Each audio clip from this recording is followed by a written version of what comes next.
강백수, 김덕남의 마이너 리그.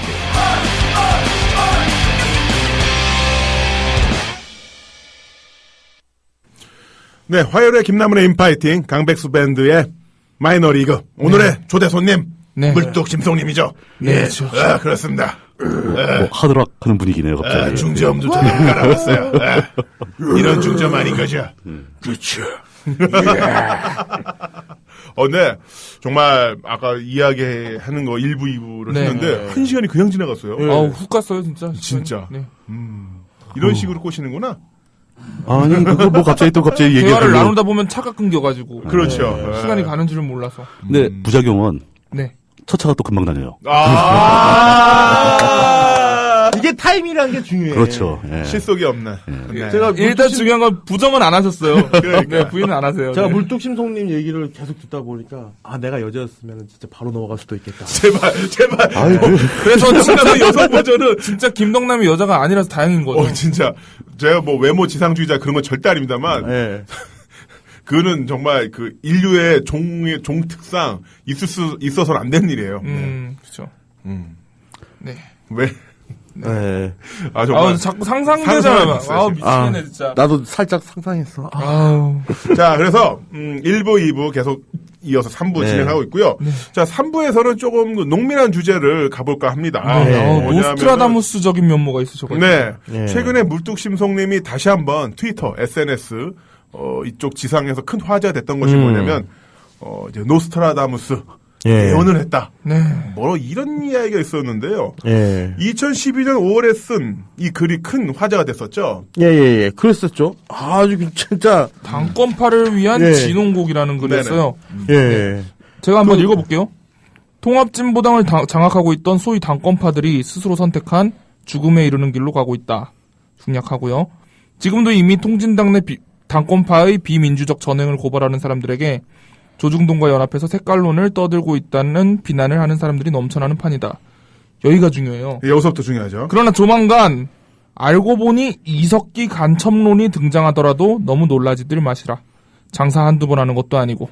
정말 장사 한두 번 한 게 아니게 됐어요. 네, 2012년 5월에 쓴 글인데 적중했어요. 물론 이 적중이라는 의미가 어떤 뭐 가치 판단적 의미를 떠나서 정말로 카피 앤 페이스트 한 것처럼 그대로 그 사태가 일어났습니다. 근미래의 타임머신이 발명이 되는 건가요? 갔다 오신 거죠, 이미. 이 당시에 미래로 갔다가. 이게 뭐 굳이 예언이라고 보기엔 좀 약간 민망한 구석이 좀 있고요. 그분들이 어떤 식으로 생각을 하고 또 그분들을 바라보는 우리 국가 권력의 입장은 어떻고 이런 거를 이해한다면은 그냥 자연스럽게 누구나 알 수 있는 그런 내용을 제가 그냥 적은 것 뿐이지. 막 진짜 예언이었다면 이게 2013년 몇 월 며칠 정도에 사건이 터진다. 뭐 이렇게 얘기를 했어야죠. 그 정도는 아무도 할 수 없는 경지고요. 저는 또 진짜 예언인 줄 알고 어떤 주식을 사는 게 좋을지 혹시 땅 어디 거 사지? 다음 주 로또 번호를 좀 물어보려고. 그래 저 얘기가 이제 트위터상에 쭉 퍼진 다음에 몇몇 몰지각한 사람들이 저한테 로또 번호를 내놓으라고 해서 6개 번호를 찍어줬어요. 한 개도 안 맞았습니다. 그게 이제 정성이 부족해서 입금과 함께 부탁을 했어야 되는 건데. 그렇죠. 목채가 없는데 뭐가 맞겠어요. 목채가 없으면 그것은 자본주의 사회예요. 그리고 그걸 아셨으면은 물뚝심송님이 목 늘어난 티셔츠를 안 입으시죠. 네, 그렇죠. 색도 좀 빠져 있어요. 좀 심하게 들어갔죠 이게. 자, 그래서 아까 말씀하셨던 게 일부에서 후이드 물뚝심송에서 나는 그 직업적인 어떤 차원에서 전업 정치인이 아니라 진지한 관찰자로 남고 싶다 이렇게 말씀하셨는데. 그렇죠. 그런 차원에서 어떤 이번에 이석기 간첩론, 간첩 사태, 어떤 식으로 사건 명칭을 규정해야 될지 잘 모르겠습니다만 이 건에 대해서 어떤 시각을 갖고 계신지 좀 궁금해서요. 일단 제가 여러분들한테 꼭 먼저 이제 말씀드리고 넘어가고 싶은 부분이 하나 있습니다. 그러니까 제가 이제 작년 처음에 이제 경기 동부 사태에 대해서 글을 써가지고 총선 전에 이제 그 글이 엄청나게 퍼졌잖아요. 그렇죠. 그러고 나서 계속 제가 이제 통합진보당이거나 또 이석기와 그 주변의 사람들, 뭐 흔히 말하는 당권파, 또 경기 동부, 뭐 이런 사람들에 대한 글을 많이 썼다고 해서 제가 그 당권파나 또 과거 운동권의 NL 계열 이분들을 무척 싫어한다거나 증오한다거나. 뭐 그분들이 사회에서 없어지길 바라는 것은 결코 아니라는 점을 좀 확실히 얘기를 하고 싶어요. 진짜 아니에요? 예, 이게 어떤 걸로 비유할 수 있냐면은 이걸 또 뭐 종교에 비교한다고 이제 불쾌해하실 분도 계시겠지만 어떤 교파가 있는데 그 교파가 처음에 일을 굉장히 잘했다라고 생각을 해봅시다. 예. 그리고 많은 사람들이 그 교파에 들어갔어요. 네. 그러니까 뭐 시골에서 어려운 사람도 많이 도와주고 이 마을의 발전을 위해서 노력도 많이 하고 그런데 이게 점점점 시간이 지나면서 그 교파의 교리들이 좀 시대에 뒤떨어진 교리가 됐다 이거죠. 예. 그 사람들하고 괴리가 벌어지기 시작하니까 점점 이 교파는 이상한 행동을 막 하기 시작하는 거예요. 근데 그 교단에 들어가 있는 사람들이 다 저와 함께 같이 같은 시대를 겪어온 같은 아픔을 겪어온 동지들이라는 거죠. 그 사람들이 그거에 들어가 있는 걸 봤을 때 제가 정상적인 사람이라면은 너희들 잘못하고 있으니까 다 죽어야 된다. 이 사회에서 없어져야 된다. 이렇게 얘기할 수는 없잖아요. 너희들 빨리 생각을 좀 바꿨으면 좋겠다. 너희들이 하고 있는 어떤 자신을 다시 한번 돌아봐 주길 기대한다. 이 사회에 좀 맞게 행동을 좀 바꿔달라. 전 이 얘기를 하고 싶었던 것뿐이거든요. 미운 게 아니라 여러 가지로 좀 안타깝다는 예. 좀 그 안타까움이라는 게 더 네. 크죠. 여러 가지 경로를 통해서 또 인터뷰 같은 걸 하면서 그런 얘기를 많이 했는데 사실 사회에다 발언을 한다는 게 그렇잖아요. 자극적인 한 문장은 널리 퍼지죠. 물뚝심송이 경기동부를 최초로 깠다. 이거만 남아있는 거예요. 퍼스트 스트라이크. 선제 공격. 처음 제일 먼저 깠다. 그러니까 뭐 댓글 달리는 거 보면 저 물뚝심송은 과거에 뭐 NL 주사파 선배들한테 뭐 직사게 맞은 적이 있는 것 같다. 뭐 증오심이 있다. 뭐 NL 여자한테 트라우마가 있다. 차였다. 뭐 여자한테 차였다. 뭐 이런 얘기들이 막 나오고. NL 여자가 참 뭐예요? NL에 계신 여성분이 NL 여자죠. NL이신 여성분이. 예. 그렇죠. 그래 저는 일단 제 정서가 예. 그분들을 증오하거나 미워하는 건 절대 아니다. 단지 그분들의 행동이 그 행동이 틀렸다고도 얘기 안 합니다. 왜냐하면 누구나 특이한 행동을 할 자유는 있는 거예요. 그렇죠. 근데 이게 사회 일반의 정서와 너무 심하게 떨어졌다. 너무 괴리가 됐다. 왜냐하면 당신들은 스스로 고립을 자초했고 고립된 속에서 퇴행이 벌어졌다. 어렵게 표현하면 그렇죠. 퇴행이 심해지니까 달라진 거예요, 이제. 고립과 퇴행 뭐 이런 걸 떠나서 예. 기본적으로 현재 정권을 잡고 있는 쪽에 굉장히 어떤 훌륭한 소스가 된 거예요.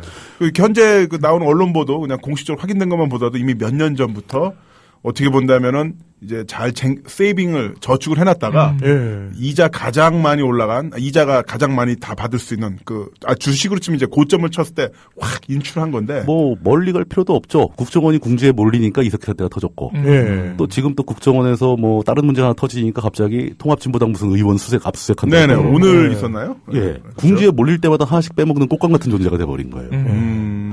근데 그 일반 국민들한테 제가 꼭 드리고 싶은 말씀은 이 사람들이 좀 이상하고 좀 괴상해 보이지만 이 사회적으로는 별로 위해가 없는 사람들이에요. 쉽게 말해서 그 사람들이 어떤 우리 사회를 전복시키거나 뭐 폭력 무장혁명을 일으키거나 이럴 능력이 안 되는 사람들이거든요. 일단 숫자가 너무 작고 그 대중들의 지지를 못 받으면 어떤 혁명도 못 일으키죠. 대중들의 지지를 못 받고 있고 그런 상황이라서 그 사람들을 무서워할 필요는 전혀 없다. 대신에 무서워하는데, 원래 사람이 어떤 걸 무서워하냐면은 자기가 모르는 걸 무서워해요. 공포의 근원은 항상 내가 모르는 거. 무지죠. 네. 생소한 거, 처음 보는 거 이런 걸 무서워하는 거거든요. 덩달아 무서워하지 마시고 그 사람들이 왜 그러는지 어떤 사람들인지 한번 알아보시길 권하고 싶은 거예요. 실제로도 국가를 전복시킬 수 있고 국가를 뒤엎을 수 있는 집단은 이 사회에서 딱 한 군데밖에 없어요.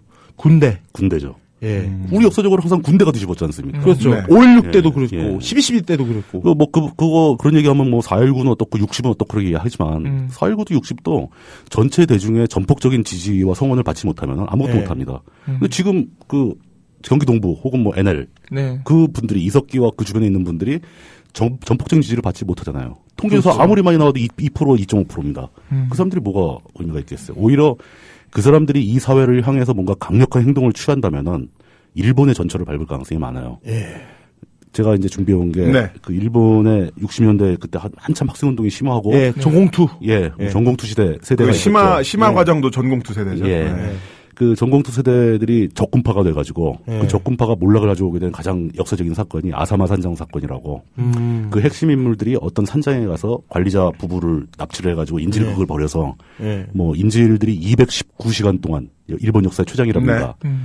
그 시간 동안 잡혀 있다가 무사히 풀려나고 예. 근데 수사를 해보니까 자기들끼리 막 서로 죽인 혐의가 나타나고 이러면서 국민들이 깜짝 놀래가지고 이제 전공투 세대가 막을 내리고 적군파가 소멸되기 시작했죠. 예.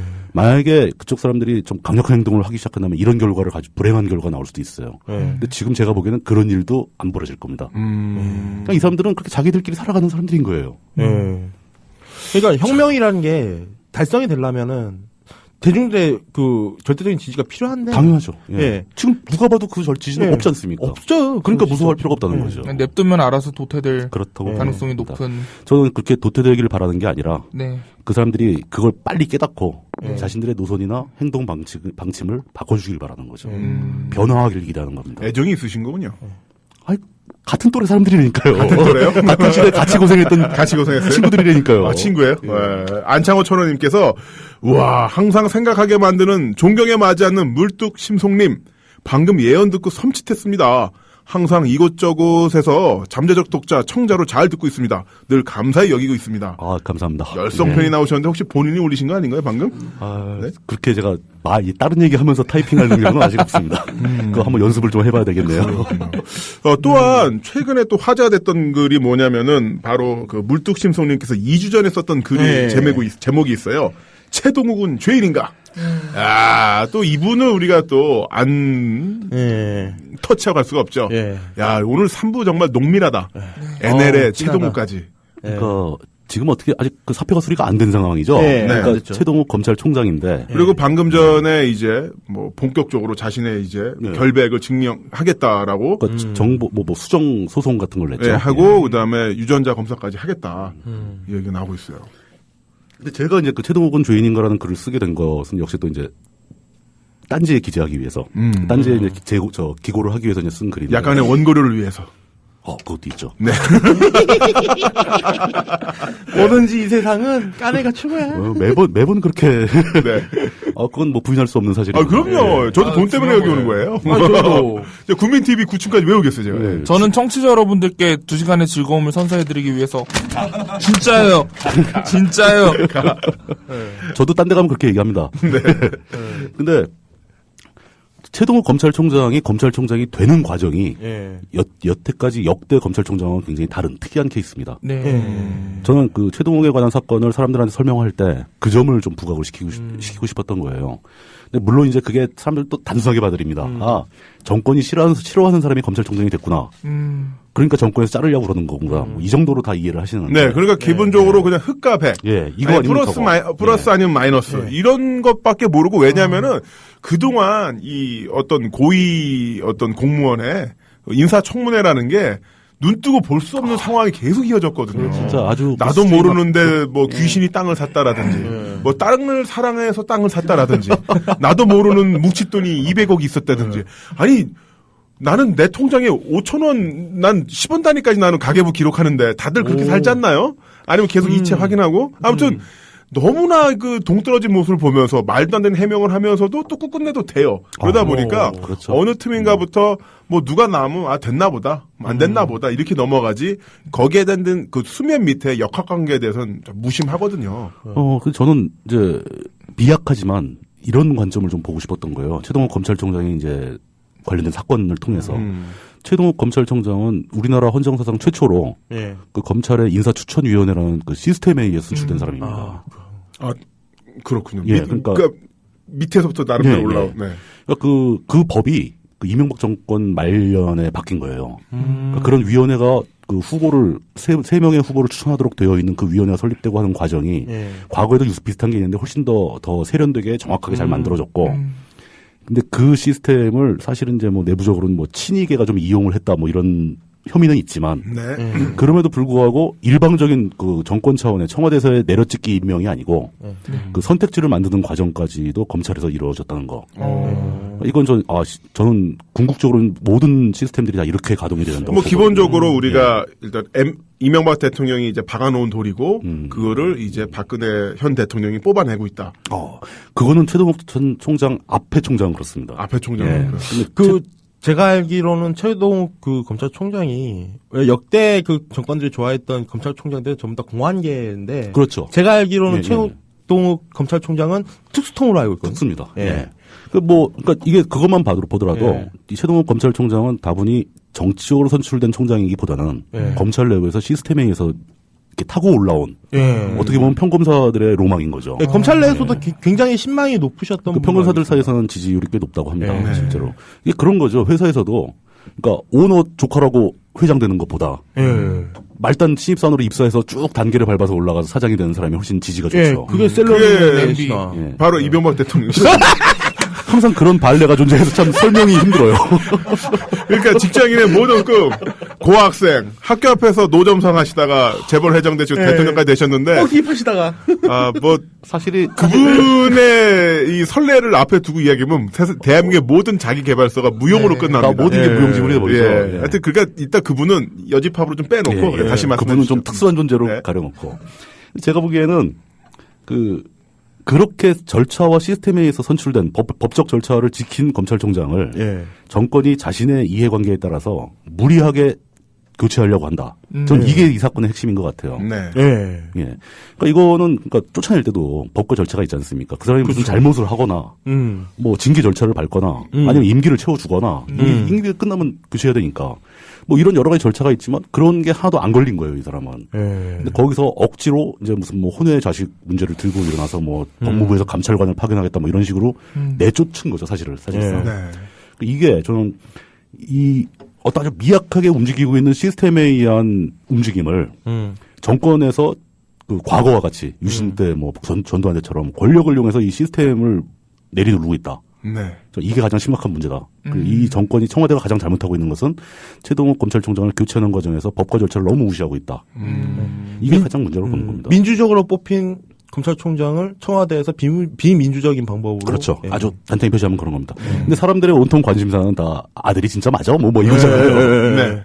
저는 그거는 약간 보류적인 입장이에요. 그러니까 공무원이라면 사실 혼외 정사를 해서 자식을 낳는다는 건 윤리적으로 문제가 있죠. 저는 이제 뭐 그런 부분에서는 저는 약간 좀 급진적인데 사람의 사생활이 공무원의 업무 수행 능력과는 별 관계가 없다. 그 프랑스의 사례인 거죠. 미테랑이 혼외 자식이 있었음에도 불구하고 그 사람들은 뭐 그래서 뭐 어쨌다고 뭐 이런 정도의 반응을 보였어요. 저는 오히려 그래야 되지 않는가. 그렇지만 지금 당장 현재 우리 유권자들의 정서에는 맞진 않아요. 우리 유권자들의 심리에는 검찰총장쯤 되는 사람이 혼외 자식을 뒀다는 것은 파면 사유가 되죠. 왜냐하면 특히 이 사람이 무슨 뭐 행자부 장관 뭐 이런 거면 오히려 괜찮은데 다른 사람의 죄를 단죄해야 되는 검찰총장이라는 거죠. 이런 입장에서 그런 불륜 관계를 갖는다거나 이런 건 사람들이 용납을 못 하겠죠. 그런데 또 이런 게 있네요. 그것 때문에 자르려는 거냐 아니면 자르려고 찾아낸 거냐. 자르려고 찾아낸 핑계라고 봐야 되겠죠. 그래서 좀 이게 문제가 몇 가지 문제가 이렇게 섞이는 경우가 많습니다. 그럴 때 저는 이제 분리해서 생각을 하죠. 아까 맨 처음에 얘기했던 시스템에서 선출된 검찰총장을 권력이 법적 절차를 무시하고 자르려고 한다. 이 문제 하나. 최동욱이 혼외 자식을 가진 게 도덕적으로 옳은가 그런가. 물론 도덕적으로는 잘못된 일이죠. 결혼한 사람이 밖에서 아들 낳는 건 나쁜 짓이죠. 그건 나쁜 짓이다. 그렇다면 그게 파면 사유가 되느냐. 공직에서 쫓아낼 이유가 되느냐. 이런 건 우리가 한 번씩 생각해 볼 필요는 있다.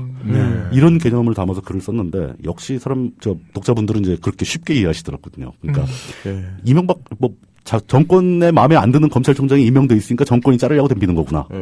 이렇게 되는 거죠. 항상 사실은 이렇게 단순한 데 있지 않습니다. 사실은 굉장히 복잡한 바닥에 숨어 있죠. 회색지대에 숨어 있기도 하고. 저는 이제 그런 거를 조금이라도 더 이렇게 쉽게 정리해서 보여드리고 싶은 것 뿐이에요. 정말 그런 걸 보면은 그 현안을 이해하는 데 있어서 단순하게 인터넷에 떠다니는 글 또는 신문, 텔레비전 이런 것만 보고 판단하는 거는 정말 힘든 것 같고 그건 굉장히 위험한 모든 걸 다 종합을 해서 결국은 자신의 머리를 가지고 돌려서 해석을 해야 되는 것 같아요.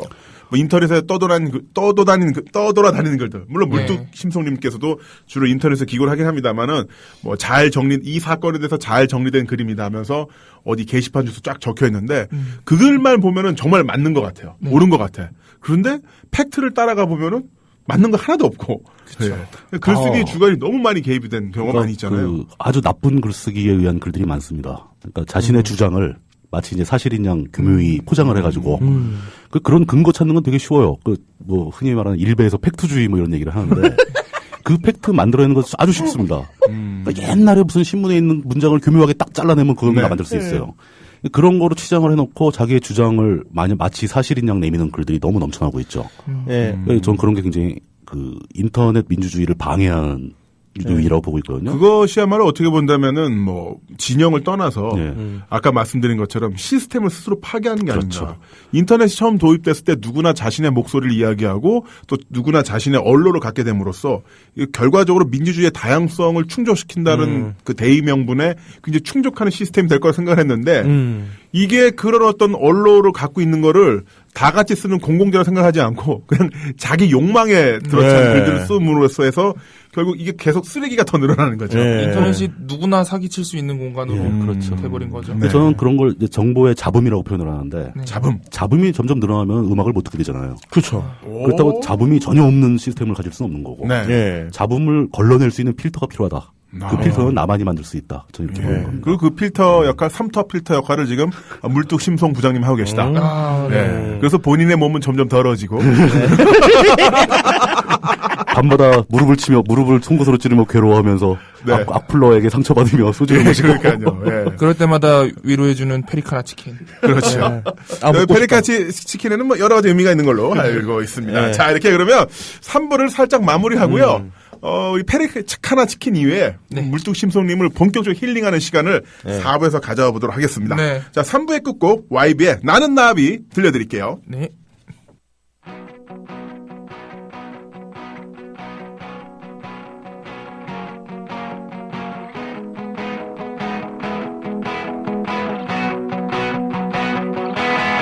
내 모습이 보이지 않아 앞길도 보이지 않아 나는 아주 작은 애벌레 살이 터져 허물 벗어 한 번 두 번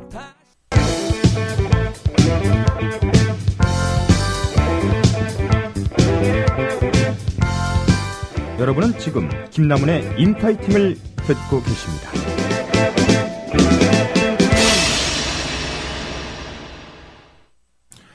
네, 김남훈의 인파이팅 화요일 코너죠. 네. 강백스 밴드의 마이너리그. 오늘의 주인공 딴지일보 정치부장 물뚝심송님과 함께하고 있습니다. 대형 게스트. 대형 게스트, 초대형 게스트. 네, 그러다 보니까 초대형 저희가 게스트. 2시간을 토로 다 텄어요. 그렇죠. 네. 유례가 없는 일이죠. 유래가 있기는 하죠. 근데 격주로 지금 우리는 팩트만 말해야 합니다. 딴지일보 종사자 분들을 이렇게 모시는 우리- 꼴이 돼버렸는데 설리누호입니다. 설리누호. 아무래도 이제 우리는 이제 그리스 로마 시대, 그리스 시대였던 그 폴리스. 예. 예, 나름대로 좀 분리되어 있지만은 예. 외적이 침입했을 때는 나름 뭉치는 예. 뭐 그런 폴리스 시스템이 마치 아테네와 이 스파르타의 관계처럼. 아, 그렇죠. 예. 그렇죠. 근데 사실 UMC님은 딴지의 종사자는 아닌데. 예, 종사자는 아닌데. 예, 맞아. 그렇게 연루된 연루된 자. 연루됐다는 표현 좋다. 연루자들을 계속 모시고 있고요. 엮인. 그 연루자들이 대부분 자발적 연루자죠. 예. 자, 그리고 게시판 보니까 여러분들이 글을 올려주셨던 게 글을 너무 잘 쓰신다고 올려주셨는데 다른 것보다도 이제 뭐랄까 기사 내용 컨텐츠가 굉장히 충실해요. 충실하고 어떤 사건이나 혹은 그 사안이 발생했을 때 그 일을 역사적으로 또 과학적으로 분석하는 그 방식이 읽기는 어떨 땐 부담스러울 때도 있습니다만 어쨌든 이거 맥락이 이해된다. 이럴 때가 있거든요. 근데 그렇게 쓰는 거 어렵지 않나요? 저는 개인적으로는 제가 글 쓰기 하는 방식을 그렇게 좋아하진 않아요. 그러니까 이게 좋은 글이라고 생각하진 않습니다. 그러니까 일단 전하고자 하는 내용에 비해서 내용이 좀 너무 길고, 그러니까 좀 장광설이 되는 경향이 좀 있고, 근데 이제 글을 그렇게 길게 쓴다는 것은 굉장히 불리하죠. 그 요즘같이 바쁜 시대에 그 뭐 출근 시간에 차 안에 앉아서 핸드폰으로 보기엔 너무 긴 분량이거든요. 짧고 예, 짧고 간명한 글이 더 좋다고 생각을 하는데 고료를 계산할 때는 또 이게 또 그렇죠. 고려로 계산할 때 비효율적이죠. 짧은 글 써도 짧은 글이든 긴 글이든 고려는 똑같은데. 예. 긴 글을 쓰려면 아무래도 노력도 더 많이 들어가고 자료도 더 많이 들어가긴 합니다. 근데 그 왜 자꾸 이제 글을 길게 쓰냐? 예. 그건 이제 제가 이 글을 통해서 어떤 일을 하고자 하는가 그 목적 때문에 그런 것 같아요. 글을 읽으시는 분들한테 그냥 결론만 딱 정리해서 떨렁 던져주면 글이 짧아지겠죠. 근데 그거는 그냥 저의 결론일 뿐이지 독자들의 결론은 아니잖아요. 저는 오히려 제가 결론을 안 내리는 게 좋다고 생각을 합니다. 독자 여러분들이 결론을 내릴 수 있을 만큼 충실한 맥락을 제시하고 그 맥락에 따른 다양한 팩트들을 정리해서 보여주고 그 앞부분 제가 결론을 내리기 전까지만 다 읽고 나서 독자 여러분들이 자신의 결론을 내리길 저는 원하는 거예요. 자신의 결론. 예, 제 결론에 동의하지 마시고 심지어 반대하셔도 되고. 이 맥락이 이러이러하니까 난 이렇게 결론이 나오는데 당신들은 어떠신가? 라고 물어보는 그런 글을 쓰고 싶은 겁니다. 근데 그런 글은 그 독자 입장에서는 요즘 같은 세상에서는 벅찰 수도 있어요. 귀찮고 불편하죠. 자꾸 밑에 글 보면 댓글 보면 가끔 또 길게 쓰셨네 이러면서 댓글이 달리던데. 뭐 너무 길어, 뭐 졸라 길어, 뭐 이런 얘기 많이 나오죠. 근데 요즘 사회가 그 돌아가는 리듬이 굉장히 빠르잖아요. 그러니까 천천히 앉아서 어떤 때는 이제 막 A4지 15장 막 이렇게 글을 쓰는데 워드로요. 사실 A4지 100장만 되면 단행본 한 권입니다. 그러니까 제 글 한 7, 8개 모아놓으면 단행본 한 권 분량이 돼요. 그 분량에 그러니까 단행본의 한 챕터 정도에 해당하는 걸 기사랍시고 읽어야 되는 사람들의 입장에서는 힘들죠. 힘들고 귀찮죠. 이통사가 좋아하겠어요? 패킹 요금이 하나. 야, 물뚱이 또 글 업데이트했대. 야, 데이터 요금 또 나오겠다 이러면서 막. 요즘에는 막 그런 얘기 많이 듣습니다. 뭐 아이폰이나 이런 데 다 기능이 있는데 딱 그 읽어주는 기능이 있잖아요. 그 TTS로 읽어주는 네네. 그걸로 출근 시간에 듣는다. 보면 눈 아프고 멀미 나고 그러죠. 저희 국민 TV에도 있어요. 인파이팅에도 김덕남 TTS라고 도저히 들을 수가 없어요. 무슨 내용인지 알 수가 없어요, 진짜. 제2외국어요, 제2외국어. 제3외국어. 그게 잘 되나 싶어서 저도 한번 들어봤더니 들을만 하더라고요. 그래요? 혹시 이제 글을 읽는데 이제 흔들리는 속에서 읽기가 힘드시거나 네. 폰이 작아서 잘 안 보이거나 그런 분들한테 한번 권해보고 싶습니다. 듣는 방법도 있다. 네. 자, 이렇게 해서 4부에서는 원래 그 힐링 타임을 가지려고 했는데 네. 게시판을 보니까 워낙 또 궁금해하시는 분들이 많으셔서 그쵸. 물뚝심송 부장님의 특유였던 글쓰기에 대해서 한번 알아봤고요. 본격적으로 4부 코너 힐링 타임. 힐링 타임이니까 일단 김덕남과 강백수가 물 부장님 옆으로 가서 뽀뽀도 해드리고 안마도 해드리고 안아드리고 좀 해주세요, 빨리. 어떻게 어떤 거 원하세요? 됐습니다. 근데 이제 아무리 카메라가 없다고 해도 그런. 저도 지금 상상을 해봤는데 왜 어떤 거 해드릴까요? 죽여버리고. 나 오른손 웬만하면 대한민국에서 안 쓰려고 했는데. 자, 40대 힐링타임이라고 했습니다만, 딱히 저희가 힐링 해드릴 수 있는 뭐가 없어요. 그래서 그냥 서로 얘기나 좀 하는 걸로. 그렇죠. 제가 푸념 좀 해주세요. 제가 느끼기에는 살기 힘드시죠? 이 파트가 들어온 이유가 네. 아마 저 작가님께서 예전에 그것은 알시다에서 한 에피소드로 나갔던 그 주부들의 전업주부 노동에 대한 그 얘기를 힌트를 받으신 것 같아요. 맞습니다. 근데 그때 제가 이제 얘기했던 게 제가 일반적인 40대 남자는 아닙니다. 우리 사회에서 보편적인 40대 남자는 아니죠. 나이만 40대일 뿐이지.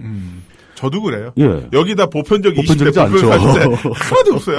없어요. 이 건물에 귀신 들려가지고 보편적인 10대, 20대, 보편적인 30대 여성도 없어요. 보편적인 사람이 들어오면 벨이 울리는 건가요? 벨이 울리고요. 일단 들어오질 못해요. 예. 철창이 막 내려오고. 여기 AT 필드가 쳐져 있어가지고 못 들어옵니다. 그래도 저는 이제 결혼 생활을 잘하고 있고, 딸도 하나 있고, 그 딸이 학교 잘 다니고, 뭐 이러는데, 심지어 그 딸도 기숙사에 들어가 있어요. 그러니까 저희 부부만 사는 셈이죠. 그리고 이제 집사람은 자기 사회생활 하는 일이 있어서 아침에 나가서 저녁에 들어옵니다. 밤중에 좀 늦게 들어온 편이고, 저는 이제 하루 종일 앉아서 기사를 쓰거나 글을 써야 되기 때문에 주로 집에 있죠. 상황이 약간 역전된 상황입니다. 네. 그러니까 전업주부들의 노동 중에 상당 부분을 제가 합니다. 그러니까 특히 식사 준비 같은 거를 제가 많이 하고. 블로그 보면은 요리해서 올리시는데. 저는 음식 만드는 걸 되게 좋아합니다. 그러니까요. 진짜 맛있게 많이 하시더라고요. 그게 이런 얘기도 될지 모르겠는데 아버님의 전통 때문에 그래요. 저희 아버님이 굉장히 완고하신 옛날 분인데도 불구하고 몇 가지 분야에서는 독특한 주장을 하시는 분이었어요. 그러니까 보통 그 시대 분들은 남자가 부엌 들어가는 건 아니다. 네. 이렇게 말씀하시는 게 정상인데 저희 아버님은 부엌 들어가건 말건 네가 가사 일을 하건 말건 그건 중요한 게 아니고 네가 네 부인한테 집사람한테 가사 일을 시키려면은 네가 그걸 할 줄 알아야 시킬 수 있는 거다. 할 줄 모르면서 시키는 건 말이 안 되는 거다. 그래서 어려서부터 요리도 가르치고 청소하는 법, 빨래하는 법 다 가르쳤습니다. 자기 자녀분들한테. 저희가 6남매씩이나 되는데 다 잘해요. 그러다 보니까 저는 청소와 빨래는 빨래는 세탁기가 하니까 그렇고 청소는 그냥 대충 보기 깨끗한 정도면 상관없고 요리는 음식 만드는 건 이건 좀 뭔가 있더라고요. 성취감도 있고 그것도 결과물이 좋잖아요. 맛있는 음식이 나오잖아요. 최근에 가장 자신 있는 요리 어떤 게 있으세요? 뭐 자신 있는 요리는 이것저것 다 하긴 하는데 뭐 국물 내서 끓이는 닭곰탕 같은 거. 뭐 백숙보다 닭곰탕이 조금 더 번잡하긴 한데 먹긴 훨씬 좋죠. 이렇게 숟갈로 떠먹을 수 있으니까. 어떻게 다른가요? 백숙은 그냥 닭을 넣고 삶는 거고요. 네. 닭곰탕은 닭을 일단 삶아서 뜯어 고기를 뜯어가지고 네. 준비를 하고 네. 예. 그 뜯어낸 나머지 그 닭뼈 있죠. 네. 그걸로 육수를 더 진하게 끓이는 거예요. 그러니까 백숙보다 곰탕이 국물이 훨씬 진합니다. 그리고 나서 국물이 충분히 진해지면 거기다가 뜯어냈던 살들을 얹어서 먹는 거죠. 저는 게시판 보면서 블로그 보면서 가장 인상적이었던 게 그 돼지 비계 가지고 찌개 끓이는 거 뭐였죠? 돼지찌개. 네, 그거 해먹고 싶더라고요. 전지살하고 고추장, 네, 맞아. 고춧가루만 네. 잔뜩 뿌리고 뭐 돼지찌개도 있었고 최근에 기억에 남는 건 그 저쪽 부산 쪽에서 유행하는 돼지국밥. 네. 그걸 집에서 제작을 했죠. 돼지국밥을요? 진짜요? 그거 나 죽는 줄 알았어요. 힘들어가지고. 그거 쉽지 않을 텐데 그 육수 내는 거. 그게 이게 사골하고 달라서 돼지 사골은 국물 내기 되게 힘듭니다. 네. 이게 잡티가 많이 나와요. 소사골은 약 한 번 초벌 끓이고 손질해서 딱 끓이면 깔끔하게 국물이 또 하얗게 떨어지는데 돼지는 여차하면 국물이 뻘개집니다. 골수에서 피도 많이 나오고 네. 또 골수에 피 나오고 불순물 나는 걸 다 완벽하게 제거했다 하더라도 12시간 넘어가면 또 뻘개집니다, 국물이. 타이밍을 잘 맞춰야 되는 거죠. 그 일본 만화 보면 라면 육수 낼 때 돼지 뼈로 내는데 그 육수 내는 거 하려고 진짜 밑에서 시다 생활 3년 하고 막 그러잖아요. 그런데 뭐 어지간히 성공했습니다. 그래가지고 뭐 머릿고기하고 뭐 이런 거 사다가 넣어서 먹고 그러는데. 맛있겠다. 집사람은 별로 안 좋아하는데 우리 애는 또 좋아해요. 애도 몇 그릇 같이 먹고. 뭐 그런 게 기억이 납니다. 근데 그런 가사 활동을 하다 보니까. 네. 제 또래 일반적인 친구들은 가사 일을 거의 안 하지 않습니까? 그러니까 자기 직업이 있고 또 직업이 워낙 힘들고 다들. 일단 집에 들어오시면 귀가 시간이 늦다 보니까 못하죠. 늦는 것도 늦고 집에 들어올 때 거의 녹초가 돼서 들어오죠, 다들. 뭐 회식을 안 하더라도 직장일 야근 시달리고 제 또래면 이제 체력도 막 감소하기 시작한 시점이고 감당하기 힘들죠. 네. 그런 친구들하고 얘기할 때 제가 난 이런 일들을 많이 한다 그러면 다들 당연히 너야 항상 집에 있으니까 일 안 하니까. 근데 전 좀 약간 억울해요. 저도 일을 하거든요. 일을 집에서 할 뿐. 집에서 할 뿐이죠. 네. 그리고 이 글을 쓴다는 게 이렇게 쉬운 노동은 아니에요. 아니죠. 저도 체력 소모가 심하거든요. 나름 책 쓰고 글 쓰고 이러는데 많이 쓰시잖아요. 그 미칠 것 같아요. 좀 미칠 것 같아요. 뭐냐면 내가 내 글을 써놓고서 내가 막 마음에 안 들어. 그래서 엔터키 한 번을 누를까 말까 해가지고 30분을 고민해. 이거 어떡하지. 근데 그렇게 해봤자 결국 한 줄이에요. 네. 와, 한 문장을 위해서 담배 세 같이 피고 막 그래야 그래서 제가 그렇게 정성 들여 쓴 책이 다음 달에 나오거든요. 좀 사주세요. 깨알 같은 책 홍보. 나 깨알같이 안 해. 그냥 대놓고 홍보할 거예요. 강백수의 집 아직까지 좀 남아 있습니다. 강백수 좀 사주세요. 네, 저 물뚝심송의 책도 잘 팔리고 있죠. 책 제목이 뭐였죠? 기왕에 나온 책들은 나온 책이고 앞으로 또 책이 또 새로 나오게 되면은 그때는 제가 또 한번 강제로라도 출연을 한 번 더 하는 거예요. 걱정하지 마세요. 저희 저자 홍보는요 100% 대놓고 해드립니다. 아니 왜 광고 하나 걸어주세요. 2개밖에 없는데. 그건 제가 하는 게 아니라 출판사가 하는 거니까. 고맙습니다. 그건 괜찮은데요. 윈윈 해야죠. 책 얘기 나와서 말씀드리는데 요즘 자기계발서가 굉장히 인기 좋잖아요. 말 나오자마자 지금 인상을 찌푸리시는데 어떻게 생각하겠어요? 자기계발서?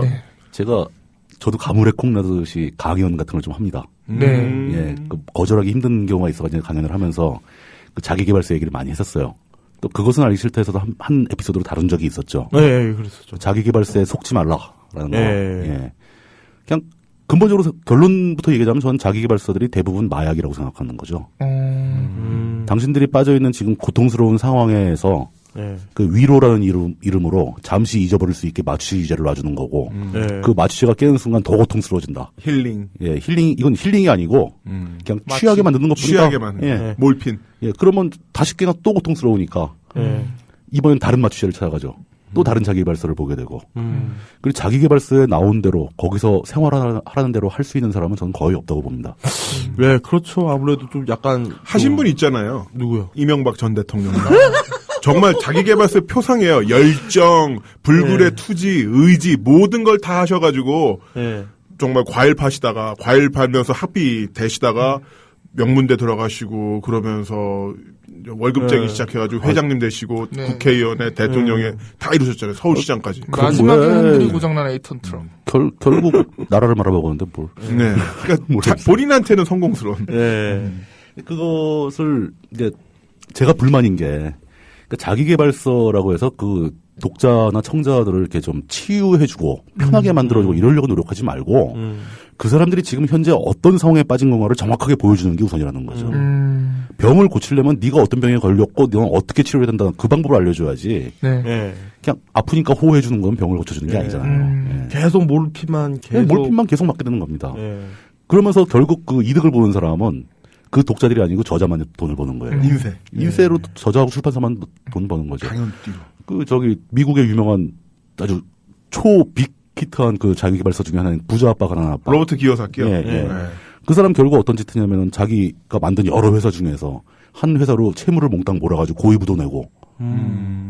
그분 그 얘기했던 게 다 사사분면 사업가가 되라 이런 뭐 그러니까요. 이야기를 예. 했었는데 본인은 정작 사업을 한 적도 없고 사업으로 성공한 적도 없어요. 예. 근데 그게 왜 이렇게 인기를 끌었냐면은 이제 대형 네트워크 마케팅 업체에서 그렇죠. 그 사업자를 모집하는 수단으로 그걸 교재로 쓰면서 인기를 끌게 됐던 것이고요. 그러니까 본인 자체는 자기 이름 걸고 제대로 뭐 한 게 없어요. 그러니까 대량 판매가 벌어진 것 뿐이죠. 음. 또 심지어 독자들이 선택한 것도 아니었어요. 그러니까 그래서 알려지니까 이제 알려지게 되면 어떤 임계점을 넘게 되면 자동으로 또 팔려나갑니다. 네.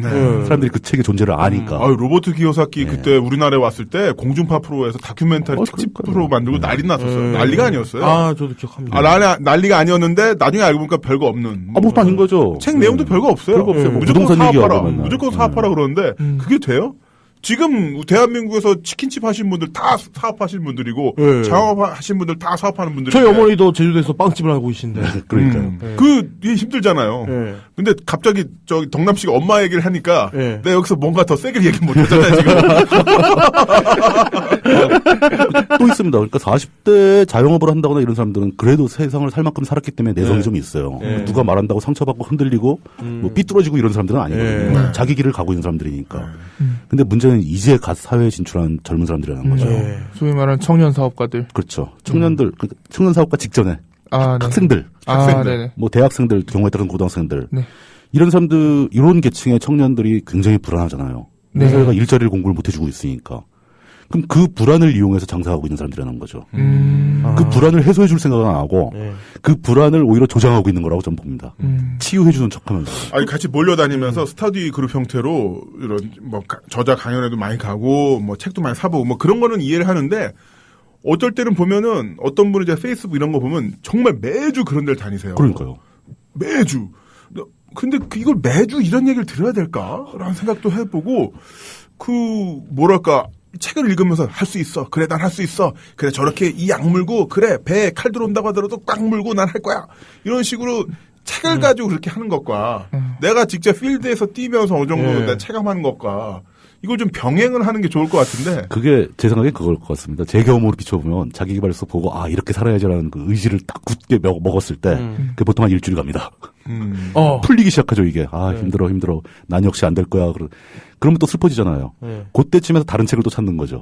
새롭게 또 의지를 갖추고 한 일주일 하다가 또 풀리고. 아침형 인간 됐다가 저녁형 인간 됐다가 뭐 시간을 10분 단위로 바꾸다가 무슨 플래너 같은 거 막 쓰다가 또 그 집어치우고 뭐 백지 노트를 쓰다가 이 방법만 바꾸고 있는 거예요 계속. 인맥 관리 뭐 저도 예전에 많이 읽었어요. 뭐 공병호 박사님 책이라든가 아니면 인맥 관리 특히나 인맥이란 말 자체가 일본식 한자어인데 그렇죠. 조어죠 조어. 그래서 명함을 가지고 뭐 했는데 저 사회생활 10년 넘게 해보니까 인맥 관리가 소용이 없는 게 뭐 명함 보고 내가 아셔서 전화하면 100% 안 돼요. 내가 내 컨텐츠 잘 키워가지고 내가 잘 됐을 때 연락 오는 걸 잘 챙기는 게 중요한 거지. 저는 그래서 휴대폰에 사회생활 13년 하고 왜 처음에 제가 PDA 휴대폰 PDA 폰 처음 났을 때는 제 휴대폰 그때 스마트폰에 3,500명 정도 연락처가 있었는데요. 지금은 한 250명 정도 연락처가 없어요. 그렇게 있을 필요가 없다는 거죠. 없고 심지어는 김효진 PD도 얼마 전까지 연락처 저장 안 했어요. 우리 담당 PD도. 내가 쟤 언제 또 봐. 뭐 하다가 빠질 수 있는 거. 국민TV 자체가 구구 테러 절단에서 불탈 수도 있는 거고. 방송하다 다 같이 끌려가가지고 뭐 곤봉으로 맞을 수도 있는 거고. 이름은 좀 저장하고 싶은 이름이긴 해요. 이름만 그래. 이름만 여자인 줄 알고 김효진. 그래가지고 나 앞에 해놨어. PD 김효진. 다른 김효진과 헷갈릴까봐. 저는 김효진 PD요. 김효진 PD요. 네. 이렇게. 그러니까 저는 안 이름은 함부로 저장해놓으면 나중에 오해에 동기도 됩니다. 그쵸. 여자 누구야? 뭐 이런 거 되죠. 그래서 보니까 그 관리라는 게 의미가 없더라고요. 그거를 또 사람을 관리한다는 측면 자체가 웃겨. 내가 이 사람한테 뭔가 일이 있으면 내가 먼저 연락하고 그러는 거지.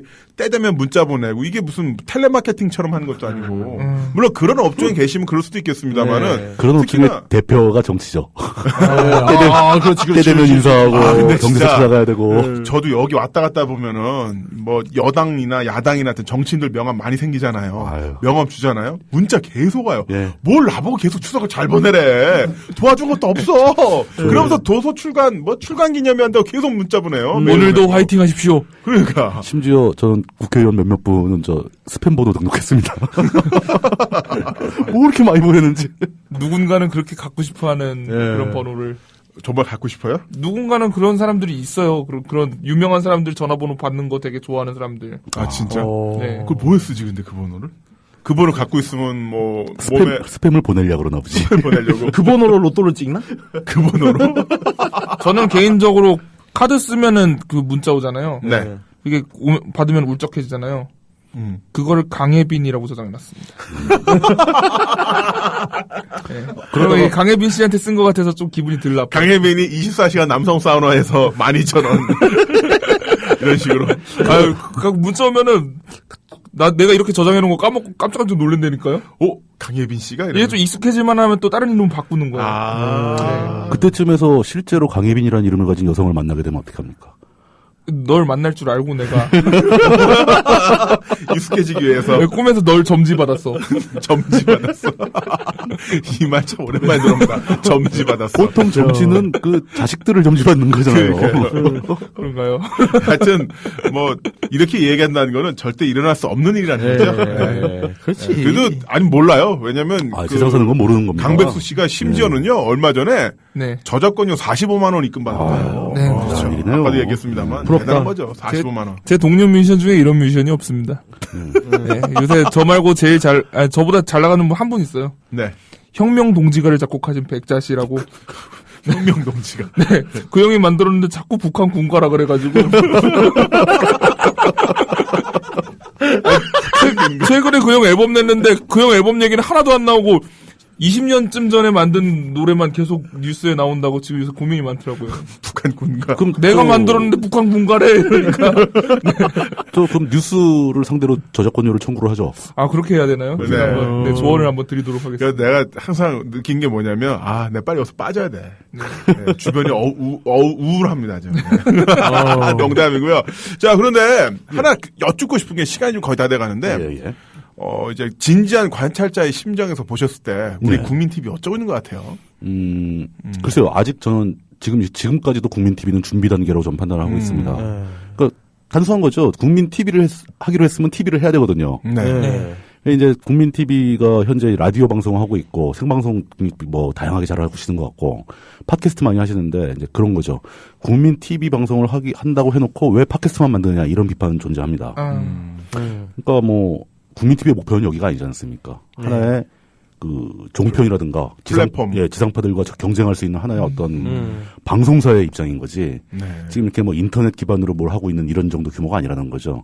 국민TV에 계신 분들은 항상 이 목표에 대해서 이 목표를 우리가 어떻게 따라갈 것인가 하는 로드맵을 국민TV를 좋아하고 후원해 주시는 분들한테 제시할 의무가 있다고 보는 겁니다.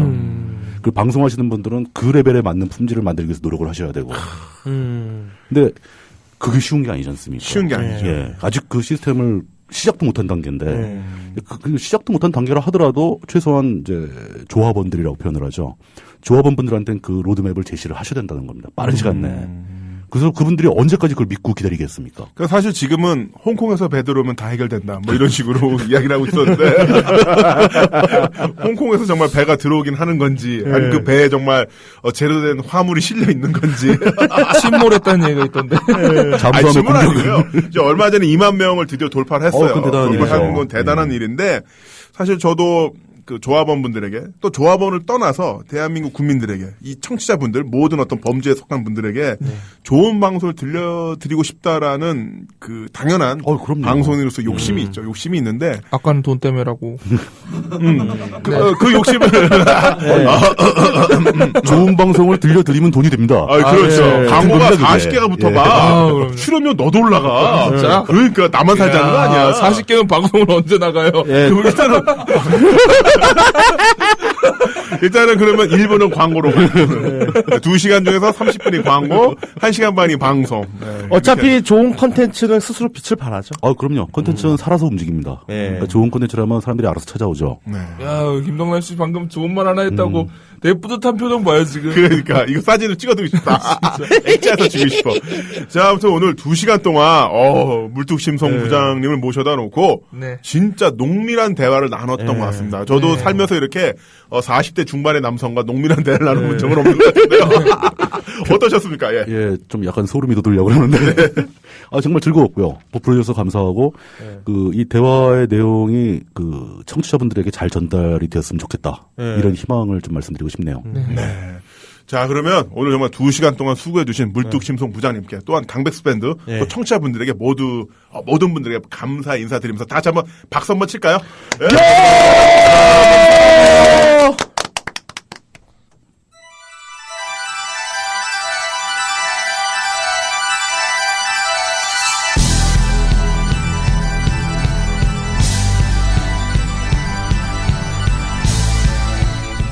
김남은의 인파이팅 오늘 순서는 여기까지입니다.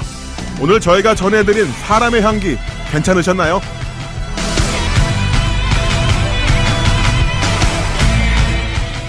저 김남은 여러분께 잠시 인사드릴 일이 생겼습니다. 제가 개인적인 사정으로 내일부터 사흘간 그러니까 이번 주 수요일, 목요일, 금요일 인파이팅의 진행석을 잠시 비우게 됐습니다. 이 사흘간 누가 인파이팅을 이끌어 주시냐고요? 그거 정말 비밀인데요. 내일 오후 2시가 되시면 아실 수 있을 겁니다. 어마어마한 분이 나올 거예요.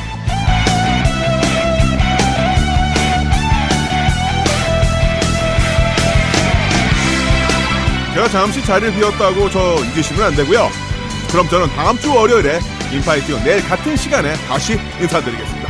오늘의 끝곡 임재범의 비상 들려드리면서 여러분의 멋진 하루 응원합니다. 1, 2, 3, 파이어!